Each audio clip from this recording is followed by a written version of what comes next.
Gjykimi 5 vjeçari i shkretëve të ushtrisë çlirimtare të Kosovës në Tribunalin e Hagës është drejt fundit. Tashmë janë përmbyll të gjitha dëgjimet të prokurorisë dhe të mbrojtjes, ndërsa provat materiale janë administruar plotësisht nga trupi gjykues. Prej datës 9 deri me 18 shkort të këtij viti, ish-presidenti Hashim Thaçi bashkë me Kadri Veselin, Jakub Krasniqin dhe Recep Selimin pritet të dalin para gjykatës për fjalët e tyre përfundimtare.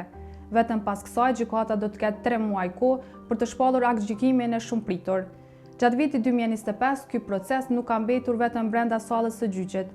Në Prishtinë, Tiranë, Shkup si dhe në Evropë e Amerikë janë organizuar protesta në mbështetje të ish-krerëve të UÇK-s me thirrje për lirimin e tyre. Prokuroria kishte paralajmëruar mbi 350 dëshmitar, por gjatë shqyrtimit kryesor janë dëgjuar rreth 125. Secili prej tyre u morë në pyetje në disa seanca, zakonisht 2 deri në 3, që ka ndikuar drejt për drejt në zgjatjen e procesit dhe në qëndrimin e gjatë të akuzuarve në paraburgim.